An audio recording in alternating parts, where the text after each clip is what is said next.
Israel के इतिहास में अब तक का सबसे बड़ा प्रोटेस्ट चल रहा है। Protests have continued in Israel despite Prime Minister Benjamin Netanyahu's decision. Demonstrators planning to disrupt transport to block major roads in Tel Aviv.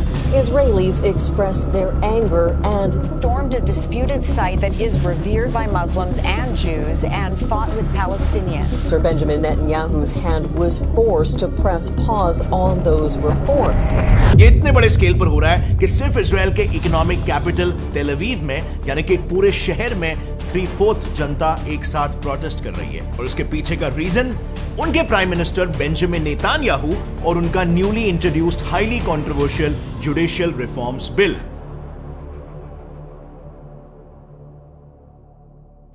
Hello friends, मेरा नाम है गौरव ठाकुर और ये इजरायली प्रोटेस्ट इतने वॉयलेंट हो चुके हैं कि इनमें कुछ पैलेस्टीनियंस की तो मौत भी हो चुकी है। बट आखिर इतना मैसिव प्रोटेस्ट सडनली कैसे राइज हो गया?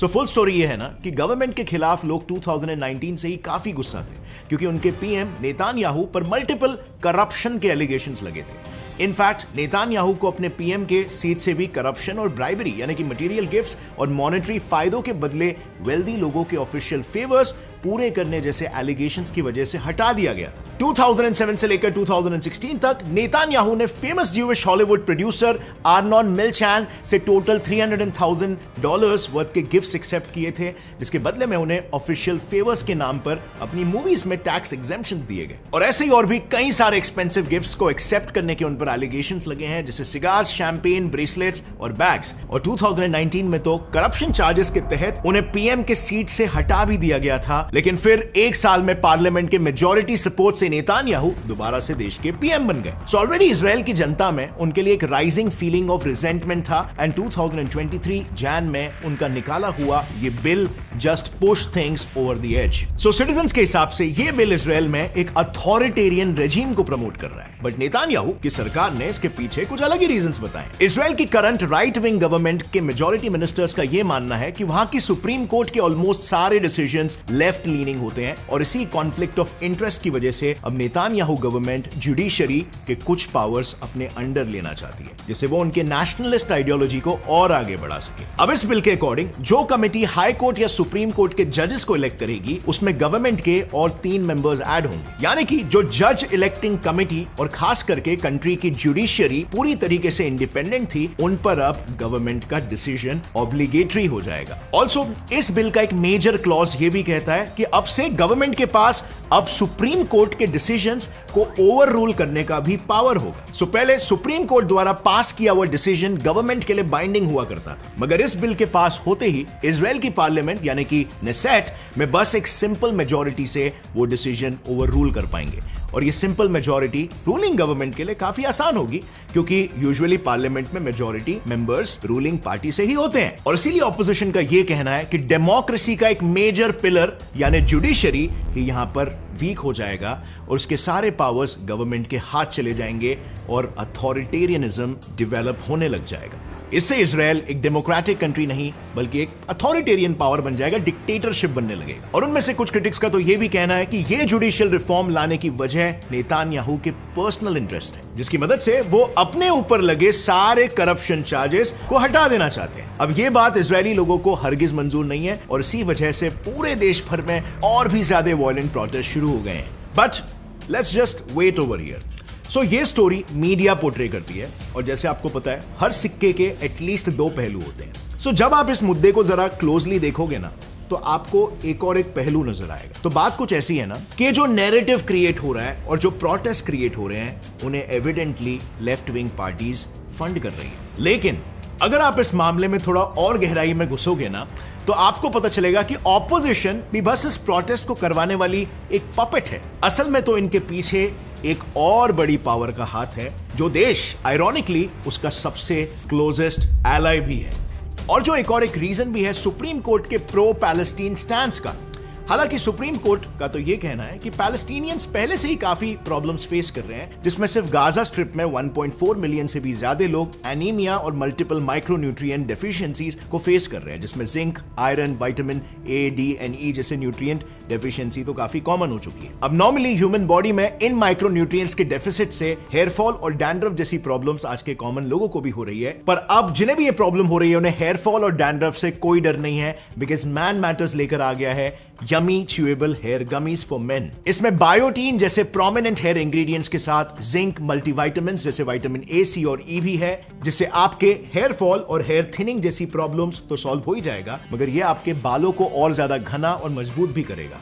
बेस्ट रिजल्ट के लिए डेली आपको एक गमी खाना है, सिर्फ 2 से 3 महीनों तक। एंड माइंड यू, ये गमीज शुगर फ्री होने के साथ साथ 100% वीगन और जेलेटिन फ्री भी है। एंड बिकॉज ये पैराबेन फ्री भी है, इनके कोई साइड इफेक्ट्स नहीं है, तो आज ही च्यूएबल गमीज ऑर्डर करें वीडियो के नीचे दिए हुए लिंक से। और साथ ही मैन मैटर्स आपको फ्री ऑनलाइन डॉक्टर कंसल्टेशन भी ऑफर करता है dandruff, hair fall, skin, weight, sexual wellness जैसी प्रॉब्लम्स के लिए। So book your free session now, link is in the description. अब फ्रेंड्स लौट आते हैं हमारे वीडियो पर। इजराइल की गवर्नमेंट को ना गिराने की प्लानिंग 1 साल पहले से ही हो चुकी थी, जिसमें यूएसए और left wing supporter and billionaire George Soros भी शामिल है। ये वही है जिसने इंडिया में भी रेजीम चेंज करने के लिए 8000 करोड़ इन्वेस्ट किए, जैसे कि मैंने इस वीडियो में बताया था। कुछ उसी तरह से ही सोरोस ने इजराइल की ऑर्गेनाइजेशन जे स्ट्रीट पैक को $1 मिलियन की फंडिंग दी है, और ये वही ऑर्गेनाइजेशन है जिसने नेतान्याहू की सरकार के खिलाफ चल रहे प्रोटेस्ट में हिस्सा लिया। ये अपने एंटी सेमेटिक यानी एंटी ज्यू आइडियाज को प्रमोट करने के लिए जानी जाती है। इनफैक्ट इस मूवमेंट के दौरान इजराइल की लेफ्ट विंग पार्टीज ने अपने सबसे बड़े ट्रेड यूनियन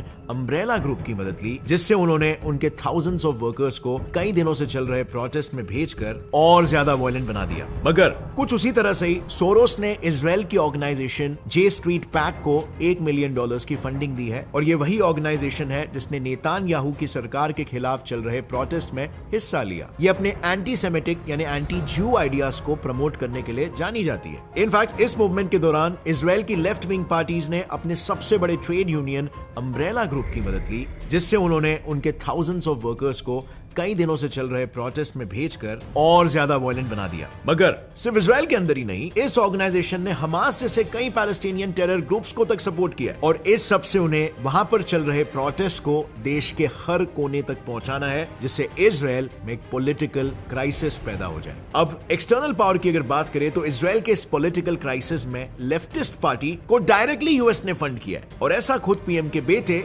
यायर नेतान्याहू ने ऑपोजिशन पार्टी पर आरोप लगाया। इसमें उन्होंने ये कहा कि आज इजराइल में चल रहे प्रोटेस्ट को डायरेक्टली बाइडेन एडमिनिस्ट्रेशन द्वारा फंडिंग मिल रही है, और इसमें यूएस स्टेट डिपार्टमेंट के हाथ होने का क्लियर प्रूफ है। यूएस ने तो इस प्रोटेस्ट में यूज होने वाले फ्लैग से लेकर स्टेज ऑर्गेनाइज करने तक सब कुछ फाइनेंस किया है। और ये सब सुनकर बिल्कुल जाहिर सी बात है आपके मन में भी यही सवाल आ रहा होगा कि आखिर यूएस अपने ही दोस्त इजराइल, जो कि सिमिलर आइडियोलॉजी भी सपोर्ट करता है, उसी के खिलाफ क्यों साजिश रच रहा है? वेल, इसकी सिंपल वजह है लेफ्ट गवर्नमेंट को पावर में लाना। तो बात ऐसी है ना, ट्रंप सरकार के दौरान इजराइल यूएस रिलेशंस अपने पीक पर थे, जहां ट्रंप ने नेतान्याहू सरकार के जेरूसलम ऑक्यूपेशन को ओपनली सपोर्ट किया, और ट्रंप एडमिनिस्ट्रेशन के रूल में यूएसए वो पहली कंट्री बनी जिसने जेरूसलम को एज इजराइल का कैपिटल ओपनली रिकॉग्नाइज किया। यू नो, आपको पता होगा जेरूसलम डिस्प्यूटेड लैंड में आता है, तो इजराइल उसको अपना कैपिटल मानता है, लेकिन बाकी के बहुत सारे कंट्रीज नहीं रिकॉग्नाइज करते। लेकिन अब यूएस में लेफ्ट लीनिंग यानी डेमोक्रेटिक पार्टी की सरकार है, जो इजरायली राइट विंग गवर्नमेंट को पावर में नहीं चाहती, और इसीलिए बाइडेन सरकार ने अभी चल रहे पैलेस्टीन ऑक्यूपेशन को सपोर्ट नहीं किया, जिस पर क्लैरिफिकेशन देते हुए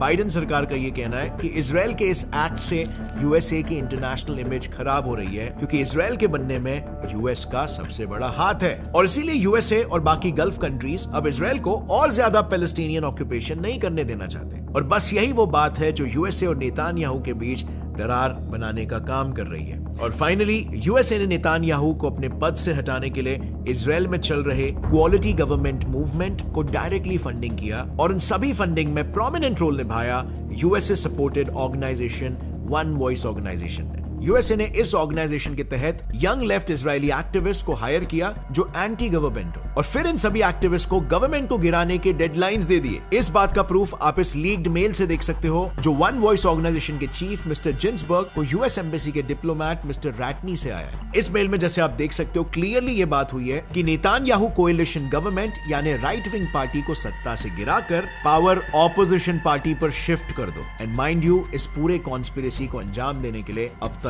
दोनों के बीच 26 मीटिंग्स भी हो चुके हैं। बट यूएस और वन वॉइस के नेतान्याहू को गिराने के सारे प्लान्स नाकाम रहे, और इसीलिए अब जो बाइडेन नेतान्याहू को ओपनली क्रिटिसाइज कर रहे हैं। उन्होंने तो ये आइडिया ऑफ इजराइल को ही रिजेक्ट कर दिया है और ये क्लियरली कह दिया है कि ज्यूइश इजरायलीज वहां बॉर्न ही नहीं हुए, वो असल में आउटसाइडर्स है, यूरोप से आए हुए, और अरब्स वहां के original sons of the soil है। And adding to all this, US ने तो इजराइल को क्लियर ऑर्डर्स दिए हैं कि वो पैलेस्टीन के साथ सीज फायर कर ले और पीछे आ जाए, बट इजराइल की करंट गवर्नमेंट ने ऑफ कोर्स इसे मानने से मना कर दिया। इसी नैरेटिव से जस्ट कुछ हफ्ते पहले जब Israeli defence minister Yoav Gallant ने भी आवाज उठाई, तब उन्हें प्रोटेस्ट में हिस्सा लेने और देश में अनरेस्ट फैलाने के एलिगेशंस पर फायर कर दिया गया था। ये देखकर प्रोटेस्ट और भी बढ़ने लगे, बट ये उनका पॉलिटिकल मूव था, क्योंकि इसके तुरंत बाद डिफेंस मिनिस्टर ने अपनी गलती मानते हुए माफी मांगकर फिर से अपनी पोस्ट ज्वाइन कर ली, और ज्वाइन करते ही उन्होंने देश पर फॉरेन पावर्स के खतरा होने की चेतावनी जाहिर की, जिसे टैकल करने के लिए गैलेंट ने यह कहा कि हमें सभी फ्रंट्स पर हाई टेंशन नजर आ रहा है, जिसमें देश को ईरानियन और हिजबुल्लाह के हमले से बचाने के लिए